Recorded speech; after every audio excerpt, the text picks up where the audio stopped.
네, 반갑습니다. 오늘 이 영상을 끝까지 보신 후엔 SQL에서 조인의 의미와 종류와 또 특징을 배우게 됩니다. 자, 그럼 오늘도 고고싱. 먼저 지난 내용을 리마인드를 하겠습니다. 우리는 앞선 영상에서 IT 회사의 RDB를 만들었어요. 사용했던 RDB MS는 MySQL을 사용을 했고요. 그 IT 회사의 부서와 사원, 프로젝트, 그리고 어떤 사원이 어떤 프로젝트에서 일하고 있는지 그런 관련 정보들을 저장할 수 있는 RDB를 만들었습니다. 그래서 이렇게 4개의 테이블을 만들었고 이 각 테이블에 데이터를 추가하고 수정하고 삭제하는 방법들을 배워봤습니다. 그리고 그렇게 데이터를 넣은 뒤에 어떻게 데이터를 조회할 수 있는지 여러 가지 방법들을 배워봤어요. 그러면 오늘은 무엇을 할 거냐? 이 조인에 대해서 조금 더 자세히 살펴보도록 하겠습니다. 이 SQL에서 조인은 어떤 의미냐면 2개 이상의 테이블들에 있는 데이터를 한 번에 조회하는 것을 의미를 합니다. 그리고 이 조인에는 여러 종류의 조인들이 존재를 해요. 자, 그러면 우선 implicit 조인과 explicit 조인의 차이를 살펴볼게요. 자, 여기 쿼리문이 하나 있습니다. 얘는 어떤 쿼리냐면 id가 1인 임직원이 속한 부서의 이름을 가져오는 쿼리입니다. 그래서 이 쿼리를 분석을 해보면 일단 디파트먼트 테이블이 필요할 거예요. 왜냐하면 우리가 구해야 되는 게 최종적으로 이 부서 이름인 건데 이 부서 이름은 디파트먼트 테이블에 있기 때문에 일단은 이 디파트먼트 테이블이 관련이 있고요. 그 다음에 또 관련 있는 테이블은 뭐냐면 이 employee 테이블입니다. 왜냐하면 부서 이름이긴 한데 어떤 부서의 이름이냐, id가 1인 임직원이 속하는 부서의 이름입니다. 그러면 이것도 임직원과 관련이 있기 때문에 이 employee 테이블이 필요한 거예요. 그러면 이제 이 where저를 살펴보면 우선은 employee id가 1인 임직원의 정보를 가져와야 됩니다. 왜냐하면 보시면 이 employee 테이블에는 각 임직원이 어떤 부서에 속하는지 그 부서 id를 저장을 하고 있어요. 그래서 지금 employee id가 1인 그 튜플을 찾으면 얘인 거잖아요. 그러면 얘를 통해서 이 employee id가 1인 임직원이 어떤 부서에 속했는지 그 부서의 id를 알 수가 있는 겁니다. 그런데 이것만으로는 충분하지 않죠. 왜냐하면 우리가 구해야 되는 것은 부서의 id가 아니라 그 부서의 이름이니까요. 그러면 이 부서의 이름은 디파트먼트 테이블에 있다고 했잖아요. 그러면 최종적으로 이 id가 1인 임직원이 속한 부서의 이름을 어떻게 가지고 올 수 있냐? 일단 이 employee id가 1인 이 튜플을 employee 테이블에서 선택을 한 뒤에 그 다음에 얘를 바탕으로 이 디파트먼트 테이블에 있는 id와 이렇게 연결을 시켜줘야 됩니다. 그러니까 이게 바로 조인인 거죠. 이렇게 조인을 시켜줘야 되는 거예요. 그러면 지금 이 where절에서 논리 연산자가 and로 묶여져 있기 때문에 이 selection 컨디션을 통해서 이 튜플을 선택한 뒤에 이 join 컨디션을 통해서 and로 이렇게 연결을 시켜주면 최종적으로 얘까지 선택이 되는 셈이 된 거죠. 이 join 컨디션이 and로 묶여 있으니까요. 그러면 결국 이 select 문에서 최종적으로 이 디파트먼트 테이블에서 이 이름을 가지고 오면 되는 거잖아요. 그게 바로 지금 select 문에서는 이 부분에 해당하는 겁니다. 그래서 이런 식으로 조인이 동작한다는 것을 select 문을 처음 다루는 영상에서 배웠었습니다. 그러면 where절에 조인 컨디션이 같이 있는 이런 형태, 이런 것을 뭐라고 하냐면 implicit 조인이라고 부릅니다. 그래서 정리를 하면 from절에는 테이블들만 나열을 해요. 조인을 하게 되는 테이블들만 나열을 하게 되고 조인 컨디션은 어디에 명시를 하냐면 이 where절에 명시를 하는 방식입니다. 근데 이 implicit 조인은 되게 올드한 스타일의 조인 문법이에요. 맨 처음 SQL 표준이 정의될 때의 그 형태입니다. 그래서 얘는 어떤 단점이 있냐면 이 where절에 selection 컨디션과 조인 컨디션이 같이 있기 때문에 가독성이 떨어집니다. 그래서 복잡한 조인 쿼리를 이 implicit 조인으로 작성을 하다 보면 실수로 잘못된 쿼리를 작성할 가능성이 커집니다. 그래서 이런 부분들을 해결할 필요가 있었던 거죠. 그래서 이후에 SQL 표준에 뭐가 추가가 되냐, 조인을 명시할 수 있는 그런 문법이 추가가 됩니다. 그런 형태를 바로 explicit 조인이라고 하는데요. 이러한 형태로 표현이 됩니다. 지금 보시면은 이렇게 조인이라는 키워드를 통해서 명시를 했죠. 그리고 이 조인 컨디션도 어디에 쓰냐면 그전에는 where절에 썼다면 이제는 where절에 쓰지 않고 from절에 이 on이라는 키워드 뒤에 이 조인 컨디션을 써주게 됩니다. 그래서 이 explicit 조인은 뭐냐면 from절의 조인 키워드와 함께 조인이 되는 테이블들을 명시하는 방식이에요. 그래서 지금 보시면 이 from절에 employee 테이블이 조인을 한다. 어디에 조인을 하냐? 디파트먼트 테이블에 조인을 한다. 그때에 어떤 컨디션으로 조인을 하냐? employee의 디파트먼트 id와 디파트먼트 테이블의 id가 같은 조건으로 조인을 한다. 이렇게 명시를 하게 되는 겁니다. 그래서 이 explicit 조인에서는 이 조인 컨디션이 from절에서 on 뒤에 명시를 하게 된다. 그렇게 이해를 하시면 될 것 같고요. 이렇게 조인 컨디션을 포함해서 조인하게 되는 테이블을 모두 from절에 적어주기 때문에 얘는 가독성이 좋아져요. 그래서 복잡한 쿼리를 작성할 때도 실수할 가능성이 적습니다. 그래서 실제로 조인 쿼리를 작성하게 되면 이런 식으로 명시적으로 적어주는 게 좋습니다. 그러면 이제는 이너 조인과 아우터 조인을 배워볼게요. 먼저 우리가 우리가 앞에서 살펴봤었던 이 쿼리를 조금 더 간단하게 설명하기 쉬운 형태로 바꿔주겠습니다. 그래서 얘를 에스터리스크로 바꾸고 이 웨어졸도 아예 없애보도록 하겠습니다. 그래서 이렇게 바꿔줬어요. 자, 그러면 이런 상태에서 이제 이너 조인부터 살펴볼게요. 이 이너 조인은 뭐냐면 사실 이 조인이라는 키워드 앞에 이너라는 키워드가 생략된 겁니다. 그래서 생략된 이너라는 키워드까지 같이 적어주면 이렇게 이너 조인으로 표시가 되고요. 그래서 우리는 이미 이너 조인이라는 것을 썼던 거죠. 그래서 이 이너 조인은 어떻게 동작하는 거냐면, 자, 이렇게 두 개의 테이블이 있습니다. 인플로이 테이블과 디파트먼트 테이블이 있어요. 그러면 여기 인플로이 테이블부터 일단 살펴봅시다. 이 인플로이 테이블에서 주목해야 되는 임직원이 하나 있는데요. 이 사이먼이라는 임직원입니다. 이 사이먼은 지금 디파트먼트 아이디에 아무런 값이 없습니다. 그러니까 어쩌면 아직 부서를 배정받지 못한 걸 수도 있고 아니면 누락이 된 걸 수도 있겠죠. 어쨌든 지금 이 사이먼이라는 임직원은 부서 정보가 없습니다. 그 다음에 이 디파트먼트 테이블에서 유념해서 봐야 되는 것은 뭐냐면 1000이라는 아이디를 가지는 이 HR 부서입니다. 얘는 왜 주목을 해야 되냐면 리더 아이디가 널이라서 우리가 관심을 가지고 봐야 되는 것이 아니라 지금 이 부서에 속한 임직원이 아무것도 없기 때문에 그래요. 보시면은 이 인플로이 테이블에서 이 디파트먼트 아이디에 그 어떤 임직원도 1000이라는 부서에는 속해 있지 않아요. 그러니까 얘는 아직 어떤 임직원도 가지고 있지 않은 부서인 겁니다. 그래서 지금 이 디파트먼트 테이블에는 이 HR 부서 1000이라는 아이디를 가지는 이 부서에 관심을 가져주시면 좋을 것 같고, 그 다음에 이 인플로이 테이블에서는 이 사이먼이라는 튜플에 관심을 가져주시면 좋을 것 같습니다. 왜 여기에 관심을 가져줘야 되냐? 자, 이제부터 이너 조인을 할 건데요. 이 이너 조인의 특징과 관련이 있기 때문에 그렇습니다. 자, 보세요. 자, 지금 인플로이 테이블이 디파트먼트 테이블에 이너 조인을 할 건데 그 조인 컨디션이 뭐냐면 인플로이의 디파트먼트 아이디, 그러니까 이거죠. 이 디파트먼트 아이디가 디파트먼트 테이블의 아이디, 그러니까 이거죠. 얘가 같은 경우, 그러니까 이 경우를 만족하는 튜플들에 대해서만 그 튜플들을 조합해서 가지고 오겠다라는 이런 개념인 거잖아요. 자, 그럼 연결을 시켜 보겠습니다. 얘는 얘와 동일하기 때문에 이렇게 연결이 돼요. 그 다음에 얘는 얘와 동일하기 때문에 이렇게 연결이 되고, 얘도 얘와 연결이 되고, 얘도 얘와 연결이 되고, 얘도 얘와 연결이 됩니다. 그러면 지금 연결이 안 된 거는 뭐냐면 이 사이먼 튜플이 연결이 안 됐고 또 HR 부서도 연결이 안 된 거잖아요. 자, 그러면 사이먼과 HR은 연결이 안 됐다라는 이 사실을 잘 인지를 해 주시면서 이 이너 조인에 대한 결과를 이렇게 출력을 해 보겠습니다. 그러면 어떻게 되냐?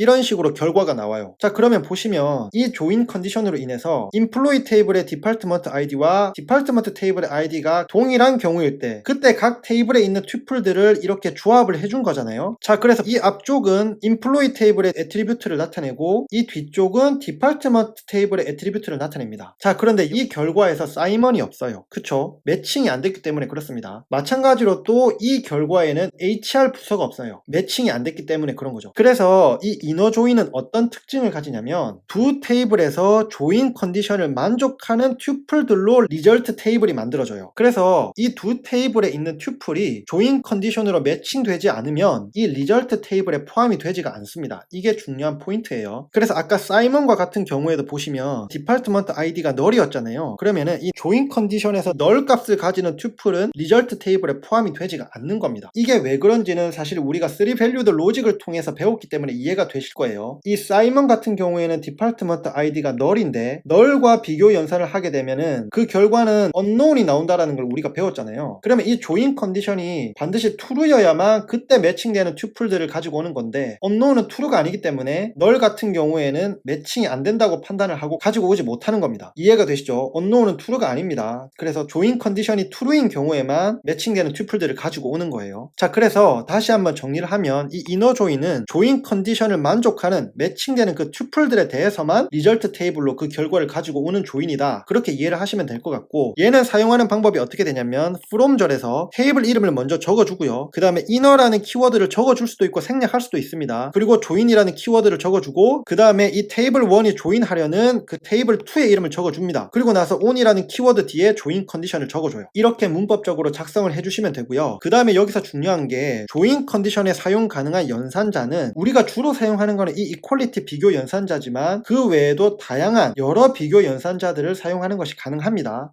자, 그러면 이번에는 아우터 조인이 무엇인지 바로 살펴볼게요. 이 아우터 조인은 두 테이블에서 조인 컨디션을 만족하지 않는, 매칭되지 않는 튜플들도 리절트 테이블에, 그러니까 결과로 포함할 수 있는 그런 조인입니다. 그래서 이 아우터 조인은 크게 세 종류가 있는데요. 레프트 아우터 조인이 있고, 라이트 아우터 조인이 있고, 풀 아우터 조인이 있습니다. 일단 이 세 개를 사용하는 문법부터 살펴보면 다 똑같이 from절에서 이렇게 명시를 해요. from절에서 테이블 이름을 먼저 이렇게 적어주고, 그 다음에 레프트 조인을 할 건지 라이트 조인을 할 건지 풀 조인을 할 건지 이렇게 적어줍니다. 이때 이 아우터라는 키워드는 생략 가능해요. 그리고 나서 이제 어떤 테이블에 조인을 할 건지 조인할 테이블 이름을 이렇게 적어주고요. 그 뒤에 on 키워드와 함께 조인 컨디션을 적어주면 되는 겁니다. 이때도 마찬가지로 이 조인 컨디션은 이퀄리티 비교 연산자뿐만 아니라 다양한 비교 연산자들을 사용을 할 수가 있어요. 자, 그래서 쿼리를 통해서 살펴볼게요. 지금 이 쿼리는 아까 앞에서 봤었던 이너 조인 했던 쿼리를 레프트 아우터 조인으로 바꿔준 거예요. 바뀐 부분은 이 부분밖에 없습니다. 자, 그러면 얘는 이제 어떻게 동작할까요? 자, 우리가 계속 주목해야 되는 것은 이 employee 테이블의 사이먼과 이 디파트먼트 테이블의 HR입니다. 이제 레프트 아우터 조인을 할 거예요. 그러면은 이 사이먼이 어떻게 되는지 잘 보세요. 이 실행의 결과는 어떻게 되냐? 이런 결과를 가지고 오게 됩니다. 이제는 사이먼이 포함이 됐어요. 왜냐하면 얘는 레프트 아우터 조인이기 때문에 여기서 레프트라는 것은 이 왼쪽, 즉 employee 테이블을 의미를 하는 거거든요. 그러면 employee 테이블에서 이 조인 컨디션에 의해서 매칭되지 않는 튜플들까지도 함께 결과로 리턴하라는 의미이기 때문에 이 사이먼이 포함이 되는 겁니다. 자, 그러면 이 결과를 잘 보면 사이먼 같은 경우에 employee 테이블에 있었던 이 정보 있잖아요. 이 정보 같은 경우에는 employee 테이블에 있었던 그 값 그대로 표현을 해주고, 나머지 디파트먼트 테이블에 매칭되는 이 애트리뷰트들은 다 널로 이렇게 넣어주게 되는 겁니다. 이게 레프트 아우터 조인이 동작하는 방식이에요. 반면에 이 결과에서 HR은 그 정보가 여기에 포함되어 있지 않죠. 왜냐하면 이게 레프트 아우터 조인이기 때문에 employee 테이블에 대해서만 그 어떤 튜플도 누락하지 않고 표현을 해주기 때문에 그런 겁니다. 자, 그럼 이번에는 라이트 아우터 조인을 살펴볼게요. 자, 라이트 아우터 조인을 하게 되면 이 오른쪽에 있는 디파트먼트 테이블에서 매칭되지 않는 모든 튜플들까지도 함께 표현을 하는 겁니다. 그러면 이 쿼리의 결과에서 이 HR도 포함이 될 거라는 것을 예상을 할 수 있습니다. 실제로 그 결과를 보면 HR의 정보가 이제는 포함이 됐습니다. 지금 보시면은 디파트먼트 애트리뷰트에 해당하는 이 부분에 대해서는 이 HR에 대한 정보를 그대로 가져왔고요. 그 다음에 나머지 이 employee 테이블의 애트리뷰트에 해당하는 이 값들은 모두 널로 이렇게 넣어주게 됩니다. 그리고 그 외에 이 튜플들은 조인 컨디션에 매칭이 된 튜플들인 거죠. 그래서 이 결과를 보시면 이 라이트 아우터 조인은 조인 컨디션에 의해서 매칭되는 결과들 뿐만 아니라 매칭되지 못한 라이트 테이블, 그러니까 여기서는 디파트먼트 테이블에 있는 모든 튜플들도 이렇게 가지고 온다라는 것을 확인하실 수 있습니다. 그래서 보시면 이 결과 테이블에서 사이먼에 대한 정보는 없는 거죠. 왜냐하면 얘는 라이트 아우터 조인인 거니까요. 그러면 마지막으로 풀 아우터 조인을 확인해 보겠습니다. 그런데 보시면 이 쿼리는 PostgreSQL에서 실행을 한 겁니다. 그 이유는 뭐냐면 MySQL은 풀 아우터 조인을 지원하지 않습니다. 그래서 예외적으로 이 쿼리에 대해서만 PostgreSQL에서 실행을 해봤어요. 자, 그러면 풀 아우터 조인은 employee 테이블과 디파트먼트 테이블 모두에서 이 조인 컨디션에 매칭되지 않는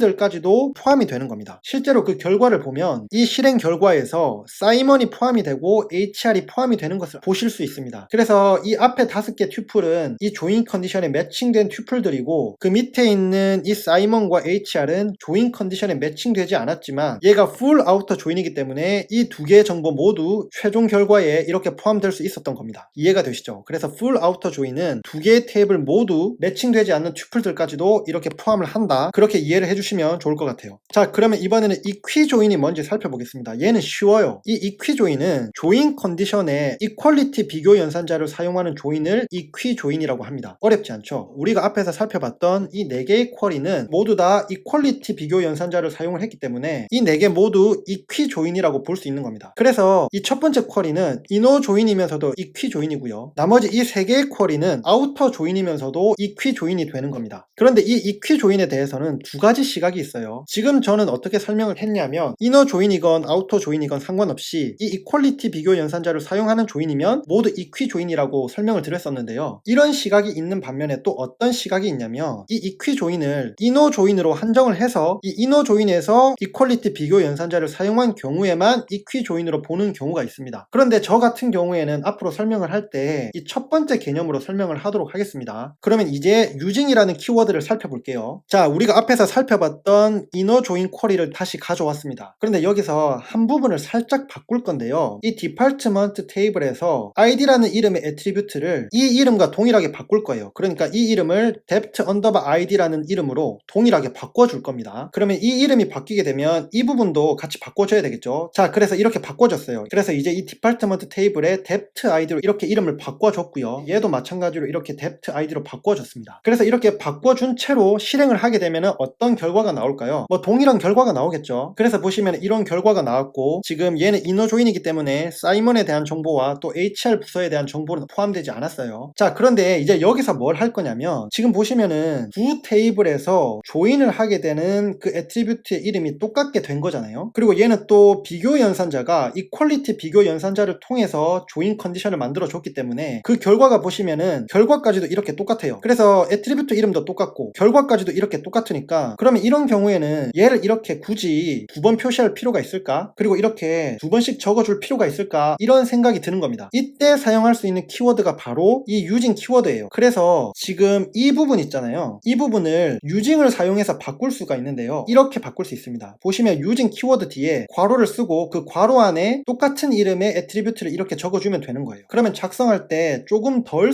수고롭겠죠. depth id를 한 번만 적어주면 되니까 좀 더 간편하게 적어줄 수 있는 겁니다. 그러면 이렇게 작성을 하고 결과를 수행을 하게 되면 아까 앞에서 봤었던 이 결과랑은 살짝 다른 결과가 나오는데요. 이렇게 두 벌의 depth id가 있었던 게 어떻게 되는지 잘 보세요. 이런 결과가 나옵니다. 보시면은 이 depth id가 앞쪽으로 빠진 뒤에 이 depth id가 한 번만 표시가 돼요. 그래서 유징을 사용하게 되면 depth id가 묶어서 이렇게 한 번만 표시가 된다는 것. 그리고 이 depth id가 이렇게 앞쪽으로 빠지게 된 이유는, 저는 이거는 이제 개인적으로 어떻게 생각을 하냐면, 두 번으로 표시할 때는 각 depth id가 하나는 employee 테이블에 소속된 depth id고 하나는 department 테이블에 소속된 depth id라는 의미가 되는데, 지금은 얘는 하나로 묶어서 표현을 했기 때문에 그 어떤 테이블에도 소속되지 않은 그냥 using attribute를 통해서 묶어서 표현된 attribute이기 때문에 이제는 소속이 없다라고 보고, 그래서 이렇게 앞쪽으로 당겨서 표현을 해주는 것 아닐까, 저는 그렇게 생각을 하고 있습니다. 자, 그래서 이 using을 정리를 하면 두 테이블이 equi 조인을 할 때, 그러니까 이퀄리티 비교 연산자를 통해서 조인하는 경우에만 그때의 그 조인하는 애트리뷰트의 이름이 같다면 using이라는 키워드를 사용해서 간단하게 작성을 할 수 있다. 그리고 이때 같은 이름의 이 애트리뷰트, 그 애트리뷰트는 result 테이블에서 한 번만 표시된다. 그렇게 기억을 해주시면 좋을 것 같습니다. 그래서 이 using이라는 키워드는 inner 조인이건 outer 조인이건 상관없이 모두 이 using이라는 키워드를 이렇게 적용할 수 있습니다. 그리고 이때 애트리뷰트를 하나만 적어야 되는 것도 아니고요. 만약에 두 개 이상의 동일한 이름을 가지는 애트리뷰트에 대해서 이퀄리티 비교 연산자로 조인을 하는 거라면 그때는 두 개 이상의 애트리뷰트 이름들을 이 괄호 안에 적어주면 됩니다. 자, 그리고 이번에는 내추럴 조인이 무엇인지 살펴볼게요. 이 내추럴 조인은 두 테이블에서 같은 이름을 가지는 모든, 여기서 중요한 건 모든입니다. 모든 애트리뷰트 페어에 대해서 이퀴 조인을 수행하는 게 바로 이 내추럴 조인입니다. 그래서 얘는 조인 컨디션을 따로 명시하지 않습니다. 그냥 동일한 이름을 가지는 애트리뷰트에 대해서 이퀴 조인을 알아서 암묵적으로 수행을 해주기 때문에 따로 조인 컨디션을 명시해줄 필요가 없는 거죠. 그래서 얘는 어떻게 사용할 수 있냐? 이 내추럴 조인도 이너 조인이든 아우터 조인이든 다 사용할 수가 있어요. 그래서 문법적으로 보시면 똑같습니다. 이너 조인이건 아우터 조인이건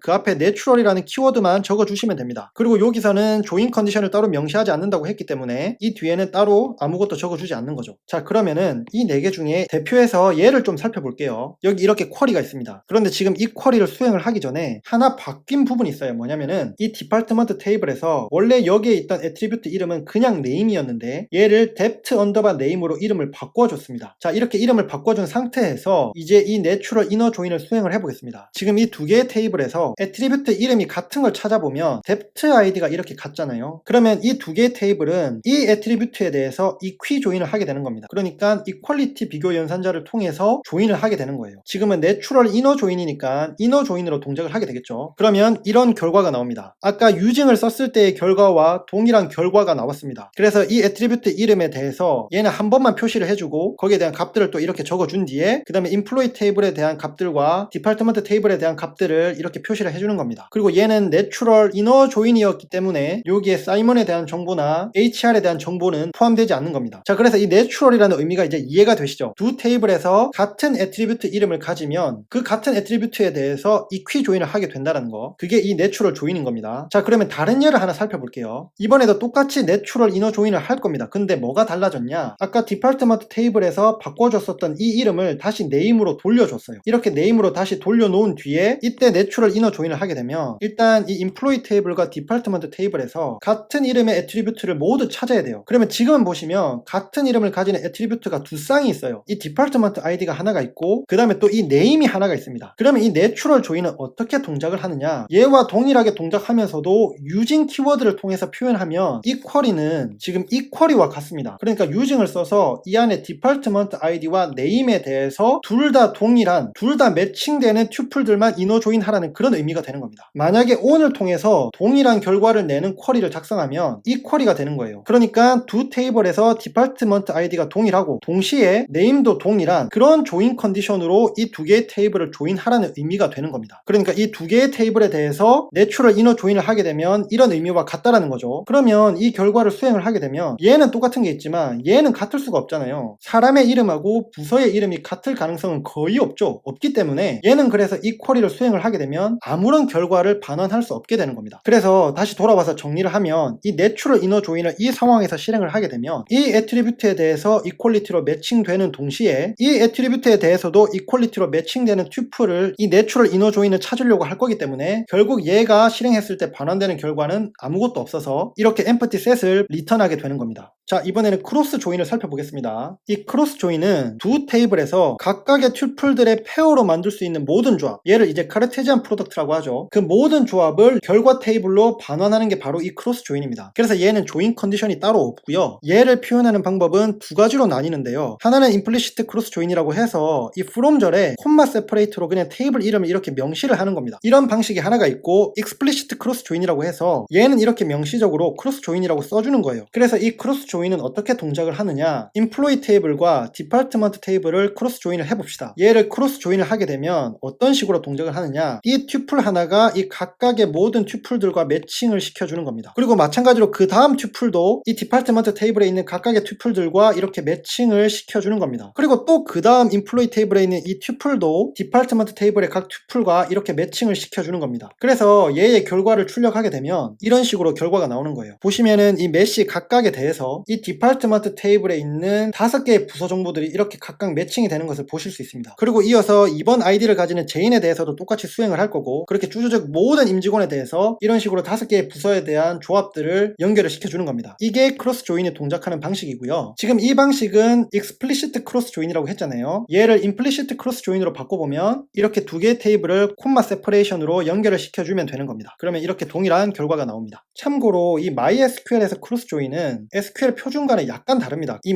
MySQL에서는 크로스 조인과 이너 조인과 조인이 모두 같아요. 같은 의미로 사용이 됩니다. 그래서 원래는 이 크로스 조인에는 조인 컨디션을 쓰지 않기 때문에 on이나 using을 사용하면 안 되는데요. 그런데 MySQL에서는 이 크로스 조인에 on이나 using이라는 키워드를 같이 쓸 수 있습니다. 그러면 이렇게 같이 쓰게 되면 얘는 이너 조인처럼 동작을 하게 돼요. 그리고 마찬가지로 이 MySQL에서는 이너 조인이나 조인으로만 쓰게 됐을 때 사실은 on이나 using이라는 키워드가 있어야 되는데 on이나 using이라는 키워드 없이도, 그러니까 조인 컨디션을 명시하지 않고도 사용을 할 수 있습니다. 그러면 이때는 이 이너 조인이나 조인이 크로스 조인으로 동작을 하게 되는 거예요. 그래서 이런 부분들을 잘 참고를 해주시면 좋을 것 같고, 자, 그리고 셀프 조인을 살펴볼게요. 얘는 그냥 말로 간단하게 설명을 할게요. 이 셀프 조인은 테이블이 자기 자신에게 조인하는 경우를 셀프 조인이라고 합니다. 그러니까 자기 자신에게도 조인을 할 수 있다는 것을 설명을 드리고 싶어서 이 셀프 조인도 설명을 하게 됐어요. 자, 그럼 끝으로 조인을 사용한 예제 2가지 정도 살펴보고 마치도록 하겠습니다. 아이디가 1003인 부서, 그 부서에 속하는 임직원 중에 리더를 제외하고 나머지 부서원들의 아이디와 이름과 연봉을 알고 싶어요. 그러면 얘는 어떻게 조인을 써서 쿼리문을 작성할 수 있을까요? 자, 여기서 보시면 어쨌든 이 부서원의 아이디와 이름과 연봉을 알아야 되니까 employee 테이블이 관련이 있을 거고요. 그 부서의 리더 정보는 employee 테이블에 없고 디파트먼트 테이블에 있기 때문에 이 디파트먼트 테이블도 관련이 있을 겁니다. 그래서 이렇게 쿼리를 작성하게 되면 먼저 이 from절부터 보겠습니다. 이 employee 테이블을 디파트먼트 테이블에 조인을 시켜줘요. 이때 조인 컨디션은 employee 테이블에 있는 디파트먼트 아이디가 디파트먼트 테이블에 있는 아이디와 같다라는 그런 조인 컨디션으로 조인을 시켜주게 됩니다. 그러면 이렇게 조인을 시켜주고 나서 이제 웨어절에 보시면은 일단은 우리가 아이디가 1003인 부서에 속하는 임직원들을 알고 싶은 거니까 employee의 디파트먼트 아이디가 1003이다라고 이렇게 셀렉션 컨디션을 적어주고요. 그 다음에 동시에 또 어떤 조건이어야 되냐면 그 부서의 리더는 제외하고 나머지 부서원들의 정보를 알고 싶은 거니까 그 employee의 아이디가 그 디파트먼트의 리더 아이디와는 같지 않아야 된다. 이 셀렉션 셀렉션 조건이 또 들어가게 되는 겁니다. 그래서 이렇게 웨어저를 작성한 뒤에 최종적으로 그 인플로이의 아이디와 이름과 연봉 정보를 셀렉트하면 되는 거예요. 그래서 이런 식으로 쿼리를 작성할 수 있고요. 또 다른 예를 하나 살펴보겠습니다. 아이디가 2001인 이 프로젝트에 참여한 임직원들의 이름과 직군과 소속된 부서의 이름을 알고 싶어요. 그러면 일단 여기는 어떤 테이블이 필요하냐면 먼저 아이디가 2001인 프로젝트에 참여한 임직원들의 정보를 알아야 되니까 이 정보는 works온 테이블에 있습니다. 이 works온 테이블은 어떤 임직원이 어떤 프로젝트에 참여했는지 정보를 가지고 있기 때문에 일단 이 works온 테이블이 필요하고요. 그리고 임직원들의 이름과 직군을 알아야 되니까 얘는 또 employee 테이블 과 관련이 있겠죠. 그리고 이 임직원들의 소속 부서의 이름은 이 부서 이름은 디파트먼트 테이블에 있기 때문에 디파트먼트 테이블 또한 관련이 있습니다. 그러면 이렇게 총 3개의 테이블, works온 테이블, employee 테이블, 디파트먼트 테이블이 관련이 있고 얘네들을 조인을 시켜줘야 되는 겁니다. 자, 그러면은 얘를 구하는 쿼리를 작성을 해보면 이렇게 작성을 할 수 있는데요. 이 from 절부터 살펴보겠습니다. 먼저 works온 테이블과 employee 테이블을 inner 조인을 시켜줄 거예요. 왜냐하면 works온 테이블은 어떤 프로젝트에 어떤 임직원이 참여했는지 정보를 가지고 있으니까 그러면 그 프로젝트에 참여한 임직원의 정보를 알고 싶으면 이 works온 테이블이 employee 테이블에 inner 조인을 해줘야 됩니다. 그러면 이때 이 조인 컨디션은 어떻게 되냐? works온 테이블에 있는 employee ID와 employee 테이블에 있는 ID가 같을 때 그런 조인 컨디션으로 이 두 개의 테이블을 inner 조인을 시켜주는 겁니다. 그러면 그렇게 inner 조인을 시켜준 뒤에 다시 한번 또 조인을 해줘야 돼요. 왜냐하면은 그 소속 부서의 이름도 알아내야 되기 때문에 이 디파트먼트 테이블에 다시 조인을 시켜줘야 되는데 근데 이때 중요한 거는 left 조인을 시켜줘야 됩니다. 그러니까 left outer 조인을 시켜줘야 되는 거죠. 왜 그러냐면 지금 조인 컨디션을 보시면 employee 테이블의 디파트먼트 ID가 디파트먼트 테이블의 ID와 같을 때 그 조인 컨디션으로 바로 앞에서 조인했었던 그 결과와 이 디파트먼트 테이블을 조인을 시켜주는 거잖아요. 그런데 이때 left 조인을 해야 혹시나 만약에 employee의 디파트먼트 ID가 null일 경우에도 최종적으로 이렇게 조인된 결과에서도 employee 정보가 남아 있을 수 있기 때문에 그런 겁니다. 자, 그래서 이렇게 left 조인을 해줘야 된다는 게 중요한 부분이고요. 자, 그러면 from절을 살펴봤으니까 이제 where절을 살펴보면 이 where절은 지금 우리가 구하려는 게 id가 2001인 프로젝트에 참여한 임직원들인 거잖아요. 그래서 이 works온 테이블에 프로젝트 id가 2001인 이 조건을 만족하는 튜플들을 이렇게 조인된 테이블에서 찾는 겁니다. 그렇게 해서 선택된 튜플들에서 이제 임직원의 이름과 직군과 그리고 그 임직원이 속한 그 부서의 이름을 가지고 올 수 있게 되는 겁니다. 이해가 되시죠? 자, 그리고 끝으로 참고 사항인데요. 먼저 오늘 내용은 MySQL 기준으로 설명한 겁니다. 물론 중간에 PostgreSQL을 잠시 사용하긴 했지만 주로 MySQL 기준으로 설명을 했고요. 그래서 다른 RDBMS에서는 이 SQL 문법이 조금씩 다를 수 있습니다. 그리고 오늘 영상은 조인과 관련돼서 대표적으로 중요한 기본 내용들을 담았어요. 그래서 디테일한 내용들은 추가적으로 각자 공부하시는 것을 추천드립니다. 네, 그래서 오늘 준비한 영상은 여기까지입니다. 조인과 관련돼서 자세하게 살펴봤는데요. SQL과 관련해서 계속 설명을 할 때 일단 문법적인 부분만 설명을 하고 있거든요. 그래서 각 쿼리의 성능과 관련된 부분은 추후에 다른 영상으로 설명드리도록 하겠습니다. 네, 여기까지 봐주신 모든 분들 정말 최고시고요. 저는 그러면 또 다음 영상을 준비하러 가보겠습니다. 감사합니다.